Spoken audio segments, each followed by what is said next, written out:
Hello, everyone, and welcome to Office Hours with the Meter Environment Team. Today's session will focus on measuring hydraulic conductivity and soil moisture release curves, and we're shooting for about 30 to 40 minutes of Q&A with our experts, Rivera and Shaun Weldon, whom I will introduce in just a moment.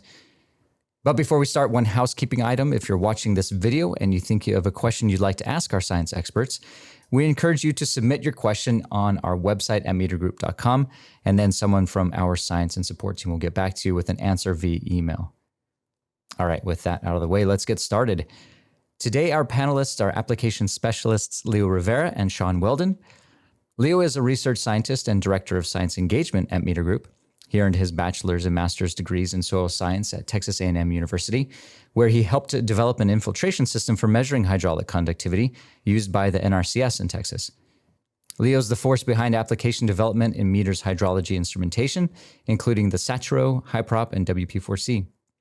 He also works in R&D to explore new instrumentation for field measurements of water content, water potential, and hydraulic properties of soil. And Shaun Weldon operates as the SATURO, Labros, and Tensiometer product manager at Meter Group. He earned his bachelor's degree in environmental science at Western Washington University and his master's at Washington State University. And he has over 13 years of experience helping researchers measure the soil plant atmosphere continuum. So thanks for joining us, guys. Thanks. Glad to be here. All right, let's get started taking some questions. And our first question here today is, how do you locate air entry on a soil moisture release curve? Yeah. Do you want me to start with that one? Sure, yeah. Okay.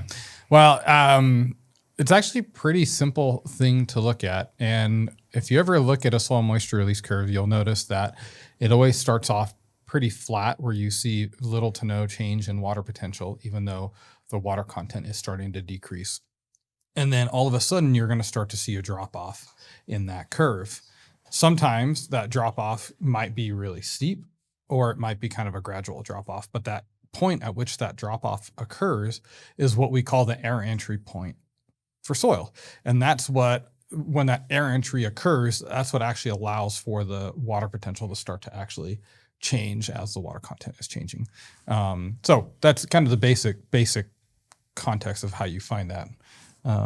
I don't know, additional thoughts on that, Shaun? Well, I think one of the nice things about instruments like the HYPROP is you can actually see that really easily as well in both the measurements and in the data that once it's applied to the models. You can see clearly when that air entry hits those tensiometers as those suction values drop off really, really sharply. Yeah. Yeah, it's really true. I mean, just the resolution that we get in the data with newer tools really helps us identify those things. And even helps us identify when we have bimodal soils that have multiple air entry points, which are pretty interesting to look at as well.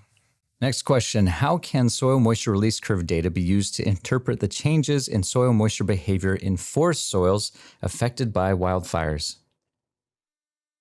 Wildfires. We had a lot of questions about this in our support and science group. And so a lot of the effect of wildfires is pretty superficial. It's really right at the surface there. And you start to get, in some cases in severe wildfires, you'll start to get some hydrophobic behavior on the surfaces there.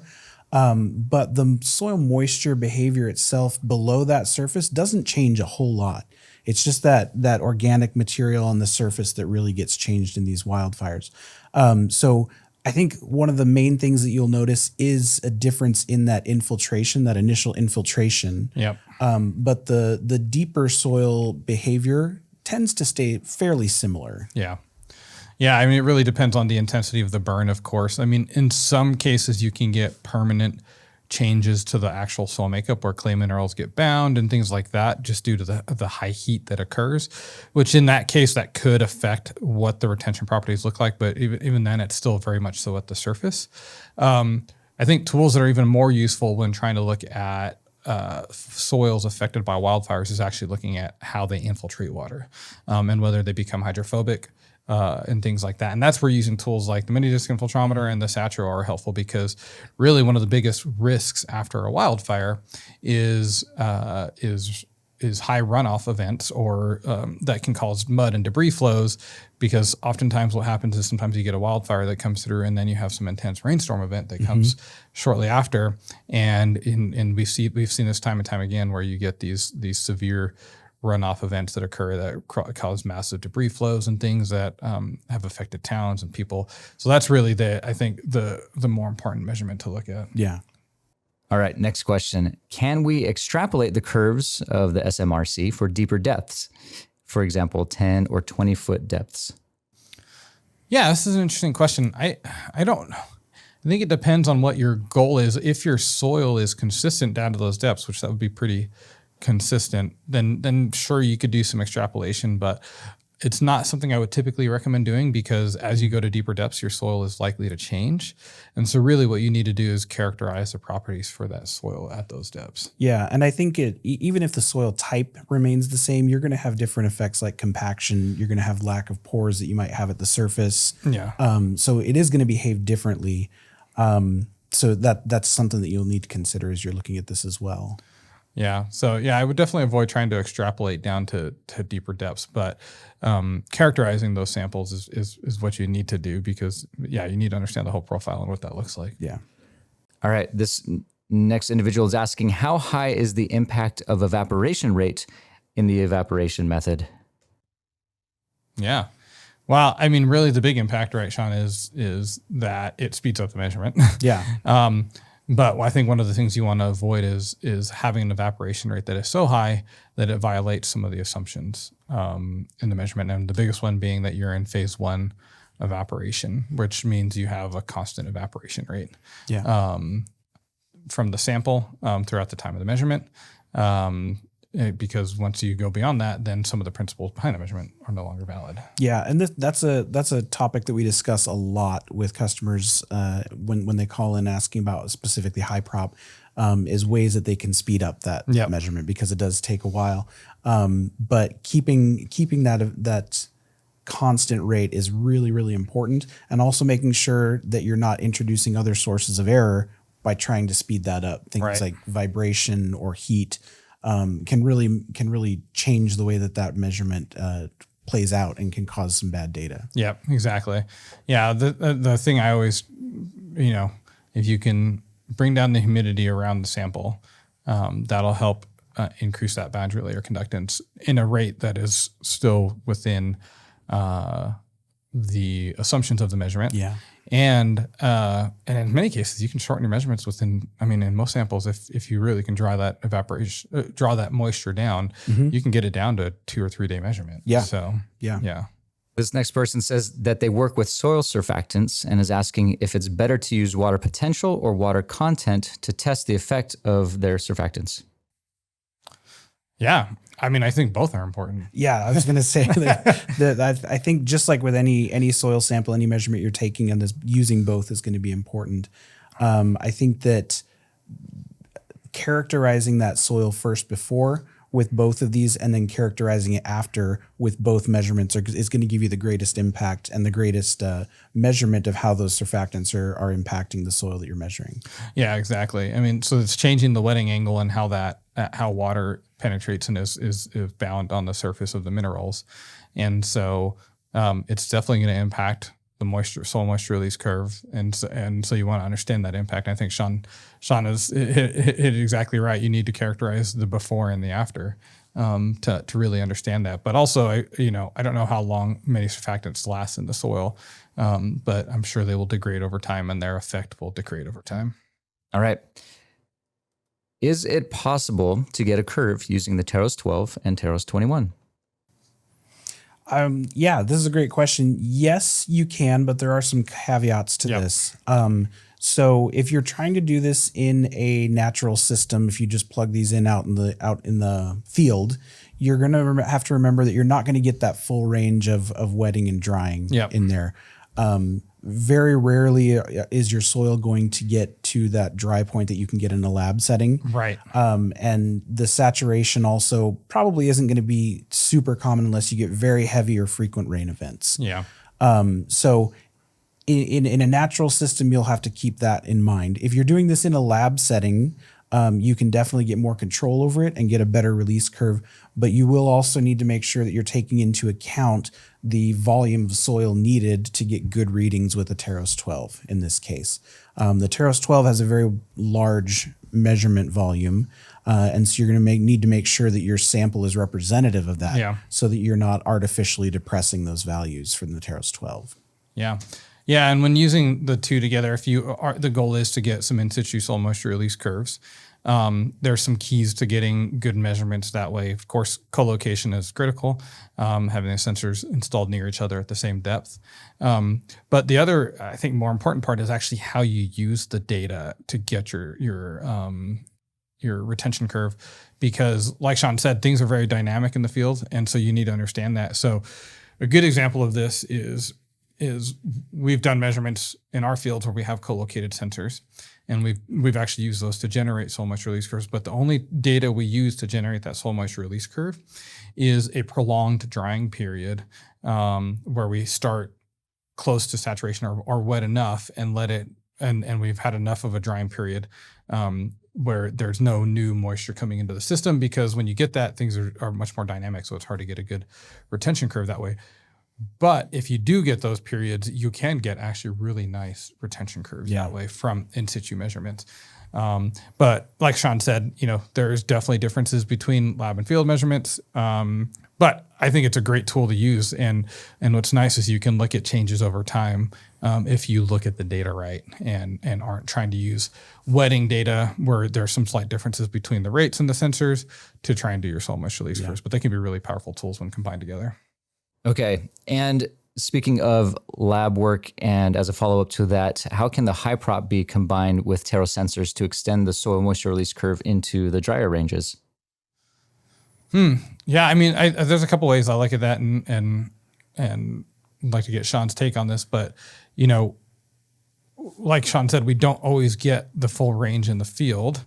But what we can do is use HYPROP, and probably HYPROP combined with WP4C, to generate that full soil moisture release curve. And then we can kind of use that to interpolate some of the field data and understand what's going on there, and look at that. Also, I think one of the other advantages is it's a lot easier to get that full saturation point in the lab, and then use that to really see, to look at that, which one thing to be careful is we may never actually achieve that full saturation in the field. Right. So. Yeah, and I think that's one of the key strengths of the HYPROP in using that, is that the most sensitivity for the HYPROP is in that wet range, because we're using tensiometers. So the accuracy up there in that wet range is just incredible compared to what you might see in the field setting. And I think that the HYPROP or Labros software, which is what runs the HYPROP, is just a really powerful tool for getting that drier range as well. Particularly, like Leo said, if you put that in with WP4C data, which is all really easy to integrate in that software, you can get some really solid data from that dry range. Okay, how do you determine when a measurement needs to be repeated due to poor data quality? Yeah. I think that's a really good question. I mean, I think it depends, of course, if we're talking about HYPROP versus WP4C or some of these other instruments. But I think with the HYPROP, it always starts with looking at the tensiometer data to make sure it looks clean, right? Yeah, that's one of the beauties of it, is you actually get to see that raw data and not just the interpreted model. So you can look for anomalies in that data, looking to see if it reaches that full range before we would expect to see cavitation, looking for anomalies in weight or fluctuations in that suction data as well. Those can both give you kind of a hint of something that might be going wrong with it. I think additionally, the software also gives you some nice data, some analytics at the end that shows you like your error on the actual run that you did. So these are all great ways to kind of determine how the quality of your data is. Yeah. Now, it's always good to do an initial review on those, and also another good thing to do is do replicates, because you'll catch things if your replicates, if one is way off, then there's a good chance that was a bad measurement. Yeah. It's always good to replicate your measurements if you can, just to ensure you are getting a good representation of what you're trying to measure. What role does sample prep for example, sieving and packing, play in the accuracy of soil moisture release curves? Plays a really big role. I mean, it's everything, because what we're trying to represent is the soil and its native structure and everything. And we know that structure, density, all of these things that we're talking about here play a significant role. Yeah. And I think that's kind of where you make or break your data is your preparation and your setup. Yep.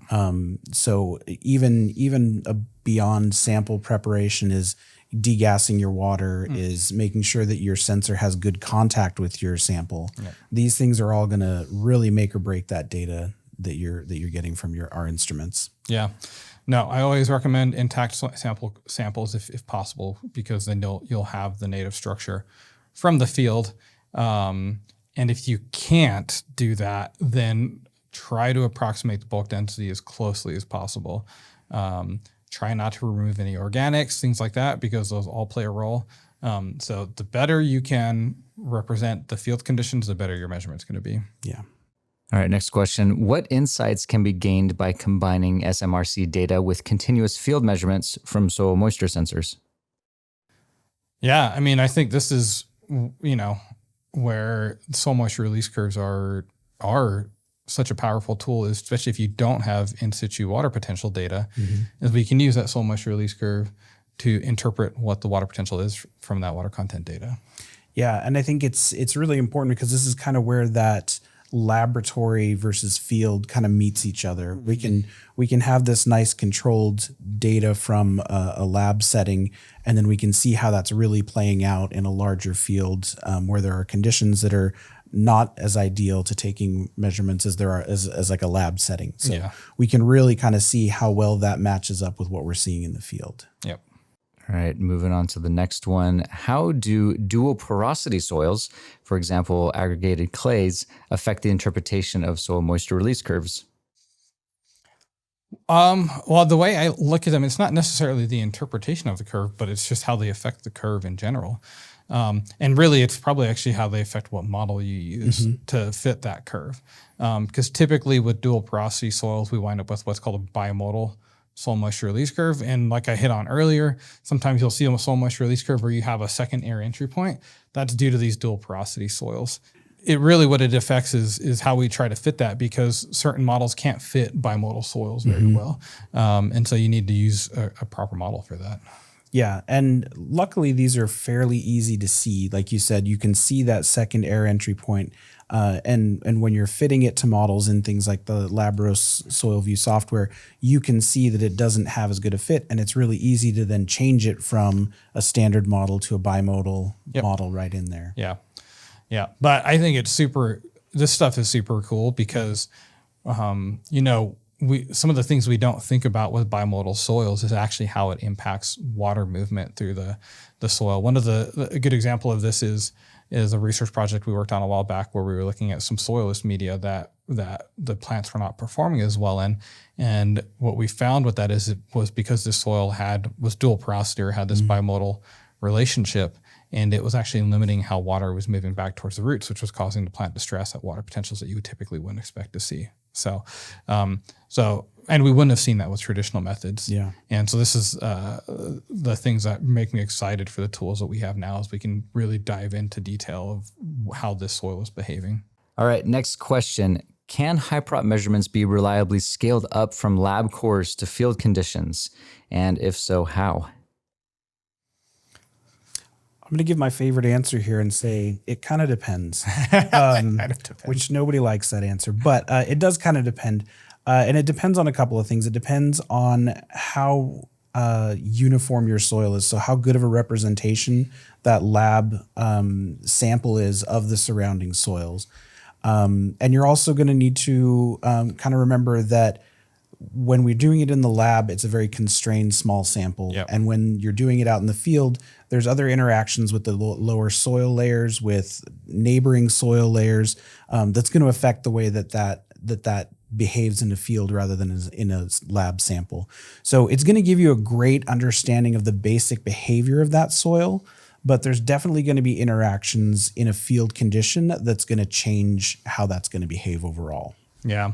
And I think the biggest thing is are you accounting for that heterogeneity, which we know exists in soil science or in many sciences. There's a term called representative elementary volume, or REV. And the smaller your sample, the smaller your representative elementary volume. And so what that means is you need more samples to represent that variability that you see in the field. And so it really depends, like Shaun said, on how variable your site conditions are. But when you see those situations, you want to make sure that you have enough samples collected to try and characterize that variability. Yeah. All right. Next question. What quality control checks does Meter recommend to ensure the accuracy of HYPROP curve fitting? I'll let Shaun take this one. Yeah, this is a great question. These are things we talk with our customers about all the time. I think the first thing is going to be making sure that you are following all the steps for sample preparation, including that degassing. A good degassing can change your data dramatically. It's often really easy to point out ones that have a good degassing and one that have an incomplete degassing. So that's going to be the first thing. I think the second thing is going to be replicates, like we said earlier. That's going to be something that's really going to ensure that accuracy of your data. And then I think the third big thing is just making sure that you're being really careful looking at if there are volume changes, that you're recording that, you're putting that in the software, making sure that you're really accurately putting in the weights and all those things that need to be put in there in that first section, because that'll really change how that data looks for you in the future. Yeah. Yeah, no. And then, once you've taken all of those steps to ensure that you have collected good data, I think the last piece is selecting the right model to fit your data. And, oftentimes we're constrained. The model that we're using uses the traditional Van Genuchten-Moellem equation or something like that. But we know that equation doesn't fit all soil as well. And you can look at the statistics. So in the HYPROP software, it gives you all the statistics on how well the curve fits your data. So you can look at the RMSE values and different things and see how well statistically it fits. But if you have more flexibility, you should try the different models that exist within the software to get better fitting to represent the shape and behavior of the soil, because it does vary soil to soil what that shape looks like, and not all models can handle that well. All right, we're going to shift our questions from those related to soil moisture release curves onto more hydraulic conductivity specific questions here.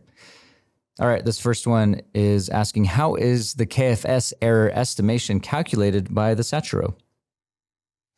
Yeah, so that one is actually pretty simple one to take. So what we're doing is looking at the variability of the infiltration rates from the high and the low pressure heads in the SATURO, and looking at how much that variability might cause error in the measurements. We do an error calculation based on that variability.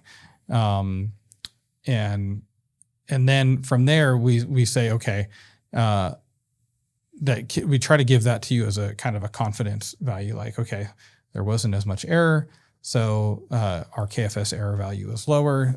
And my kind of rule of thumb is I always like it to be an order of magnitude smaller than what my hydraulic conductivity value is. Yeah.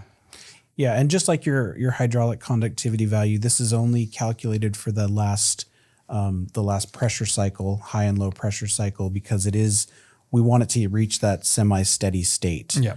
So if somebody's out there trying to calculate standard error of their readings that they get, that's where we're actually looking. Is just that last one where it's reached that semi-steady state. Yeah. Can the data I receive from sensors and instruments link directly with stormwater management calculations for drawdown? Yeah. Well, I mean, drawdown tells us how effective a stormwater management system can infiltrate water to be ready for its next event. And it all comes down to your system design. And some of it is measuring the system. And so that's where tools like the SATURO, tools like soil moisture sensors, And even water potential sensors can help us understand what that's going to look like. I think of this, it first starts with designing the system to be able to infiltrate the water for the stormwater events we expect to see, and then monitoring the system to see how well that drawdown is occurring, and see how well that system is ready for its next potential stormwater event. Yeah, and I mean, in those calculations, the hydraulic conductivity is one of the key things that they're looking at. So this translates directly into those calculations that they're doing. So. Yeah, yep. So no, I mean, monitor, measure, and build and design your system around that. We've seen a lot of work done by folks out of Villanova that are doing this stuff, that do really great work in this area. But yeah, these measurements are super critical for understanding drawdown for stormwater management systems. All right, here's a fun one. How do the in situ measurements of the SATURO take into account pressure cracks and cracks in soil?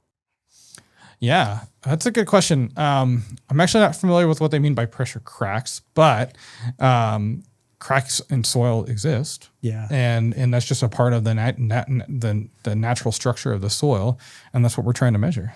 Yeah, I think maybe by pressure cracks they mean the pores that'll open up while it's under pressure. That's true. Which you definitely see in the data of the SATURO, and that's something that you can, when you're looking at both the flux data and the pressure data, you can see that reflected really, really easily. So I would say, to answer this question, that it takes it into account almost perfectly, because you see that behavior very easily with the different changes in pressure and water and flux, rather, because you'll see exactly as those cracks are filling and draining, and you'll see as those other pressure cracks open and close as well. Yeah, that's true. Actually, we've definitely seen data where it's not at a nice steady state, and then all of a sudden the hydraulic conductivity or the infiltration rate increases because of something opens up. Also, what's cool is you can see when you hit limiting layers as well, as the wetting front's moving through the soil, and then all of a sudden there's a dramatic decrease in the infiltration rate. So there's some really cool stuff you can see in that, and kind of helps you try to understand, like, wow, there's a lot about the whole profile interaction that's going on there. Yeah. All right, next question. Interesting one here too. Can we expect variation in hydraulic conductivity in peat soils? Yes, absolutely. I think we can expect variation in all of our soils, but especially peat soils and heavy organic ones. We're going to see a lot of variation depending on, compaction, on pore sizes, on interactions with other elements that are organic in there. So we see a lot of variation in those. And so for some of those peat soils, especially with things like the SATURO, we do recommend really extending that range to make sure that you get that steady state that we're trying to reach. And some of these organic or peat soils do require an extra pressure cycle sometimes just to really hit that steady state. Yeah.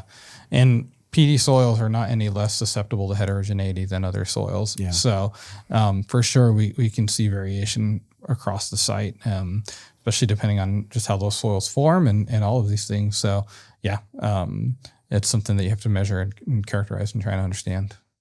Next question. Can you infer KFS at multiple soil horizons from a single run at the surface if you run it long enough? Or is that a slippery interpretation slope? Wow, that was a nice little soil science pun right there. Yes and no is kind of my answer there. Your measurements from the surface are always a measurement of how deep the wetting front moves and the most limiting layer. And so really that's what you're characterizing is the most limiting layer. We have seen people in the past use tools like the SATURO to excavate down to different layers. But that's why we've been working on new tools. And one of the things that is coming out soon is our borehole accessory for the SATURO. Yeah, which is really exciting for these kind of measurements, especially when you do have very different soil horizons. Yep. In some of the testing that we're doing right now, even where our soil is very homogeneous here, we do see quite a difference as that compaction increases as you go deeper. So it's neat to see this new tool be able to show us the different KFS values at these different layers, even in a very homogeneous soil. Yep. And this is always something that I've wanted to see, because we know that one of our goals is to also be able to characterize these different layers. And so that's why we finally were excited to be able to push on getting a borehole accessory built for the SATURO, and which will allow us to characterize those layers more easily. This next person is asking if they can use the HYPROP for coarse-grained green roof material to measure unsaturated hydraulic conductivity. How might the coarse material impact the results? Yeah, that's a good question. It depends. We say that a lot. It depends. I think you can to an extent. It really depends on how coarse that material is. We have run samples such as crushed brick aggregate before and gotten pretty good results. But if the fragments are so large that you don't have good hydraulic contact with the tensiometers, then you're not going to get good measurements. Yeah, that's the key. And it's usually pretty easy to see if you don't have good contact, because those tensiometers are going to dry out very, very quickly. Yeah. But yeah, that contact is going to be the big key to getting a successful run. Yeah. And one other tricky part, especially when we're talking about unsaturated hydraulic conductivity, is the HYPROP does have some limitations and the very wet end for doing unsaturated hydraulic conductivity, because you need enough of a deviation between the upper and lower tensiometer to use Darcy's law to calculate hydraulic conductivity. And coarse grained soils, much like sandy soils, those tensiometers tend to just track with each other. Coarse-grained green roof material, much like sandy soils, those tensiometers tend to just track with each other until the very end of the measurement. Yeah. So you might not have enough resolution there to actually do the unsaturated hydraulic conductivity measurement. So like we said, it depends. Next question here. What method is appropriate to get both saturated and unsaturated hydraulic conductivity in a clay soil? Well, there isn't one method that gets both. Yeah. So, and that's irrespective, or that is regardless of soil type. There's really not a way. So it's not just limited to clay soils. Right. Any soil, you can't get both with a single instrument. If you're looking for field measurements, then doing the SATURO for the saturated and something like the mini disc infiltrometer for the unsaturated would be great, because you can run that mini disc while the SATURO's going automatically for you. For things like laboratory instruments, the KSAT is fantastic for doing saturated hydraulic conductivity, and then running it on the HYPROP, you'll get not only your soil moisture release curve, but also unsaturated hydraulic conductivity. Yep. No, that's exactly right. Now, one assumption I often hear with clay soils is that they're always going to have a really low hydraulic conductivity, but that's not always true.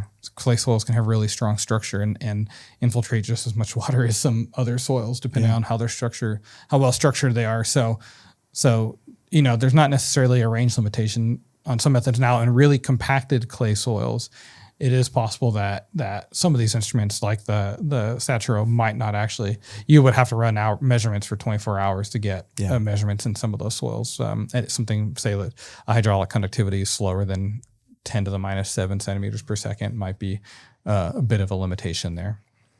How does vegetation cover or root density influence the SATURO's KFS measurements? Yeah, this is a great question. It's something to consider when you're picking your site for your measurements. Yeah. Especially root density is going to give you a lot of channels for preferential flow that can artificially inflate those KFS measurements as the water just kind of channels straight down those root channels. It can make it look a little bit higher than what the actual soil would be. However, that is going to actually be reflecting the behavior that's happening with these. Exactly. So even though it might not be accurate to what the soil by itself would be, it's going to be perfectly accurate of what's happening in that soil system. Yeah. And that's something, our goal is to measure the system as a whole, not the soil by itself, which is also why I'm often my preference is field measurements for a lot of these things, because we want to understand how that system as a whole is behaving, and those are key components. And I think another piece that plays a role there is also this seasonal variation that you get in some of that stuff, and so that something that you may need to characterize that across different parts of the season to see how that is affecting that soil's ability to infiltrate water. All right, here's a good general question. Maybe we should have started out with this one. How does the SATURO's automated dual head infiltration method improve accuracy compared to the traditional single ring infiltrometers? Yeah, well, I mean, it starts with the dual head method itself. And one of the reasons that we chose to go with that method is it helps limit the potential for human error in the measurement. And one of the biggest sources of error in that measurement is when you go from the infiltration rate to do your final hydraulic conductivity estimate. Whether it's from single ring or double ring infiltrometers, it doesn't matter. One of our goals is we need to correct for that three-dimensional flow that occurs from the infiltrometer. And a part of that is estimating your soil properties. We use the term alpha, this macroscopic capillary length factor, that we have to typically estimate depending on the soil type. And the beauty of the dual head method is you don't have to estimate that value. With the dual head method, we can estimate the sorptivity, which allows us to estimate the macroscopic capillary length factor, which allows us to just go through and do the corrections automatically. And so it just helps reduce that potential source of error. Yeah, and that makes it a much more reliable reading and also much easier for us. That's one of the nice reasons that you can just leave the SATURO to do its work and kind of walk away and do other work that you have out there, which is great. Yeah. Now, and the beauty is you don't have to be an expert to make this measurement and get good measurements. Yeah. That was the goal when we were developing this, is that any practitioner can go out and just deploy this and get good measurements. And I learned the hard way in grad school when working with double ring systems that you couldn't just give the system to somebody who didn't quite know what they were doing and get good measurements, because I definitely saw bad measurements come out of those tools. All right, we're at the end of our time here. This is going to be our last question.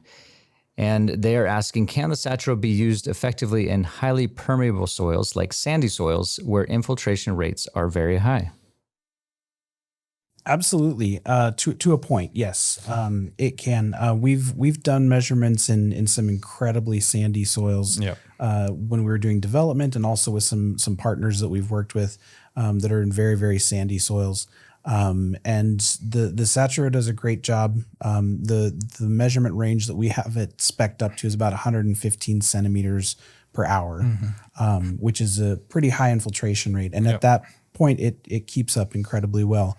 I will say that if you're going to be doing measurements in soils like that, have a bucket of water on standby, because it is going to use a lot of water. And in cases like that, I actually prefer using 2 5-gallon buckets as opposed to the collapsible water container, just because it's easy to pour water into that bucket again, so you're not having to try and fiddle with that container to try and get it in. Yeah, exactly. Yeah, no, I think is very good application for tools like the SATURO. The one thing I also like with sandy soils is, because sometimes they're not quite as well structured, is to use the 10 centimeter insertion ring, because it just helps kind of reduce the chance of some of that bypass flow that can occur when you get kind of little blowouts that occur, because the soil will actually disperse away from the measurement. So that really helps with that. I mean, to be honest, I've seen higher infiltration rates in other soils with lots of macropores than what we typically see in sandy soils, because sandy soils typically aren't very well structured. Yeah. So yeah, I think it's a great use of that. But like Shaun said, make sure you have enough water for the measurement. All right, that's going to wrap it up for us today. Thank you again, everybody, for joining us. We hope that you enjoyed this discussion, and thank you again for all the great questions. Also, if you have any questions we didn't answer, please contact us via our website at metergroup.com. And finally, subscribe to the Meter Group YouTube channel and accept notifications to see previous episodes of Office Hours and to get notified when future videos are available. Thanks again, stay safe, and have a great day.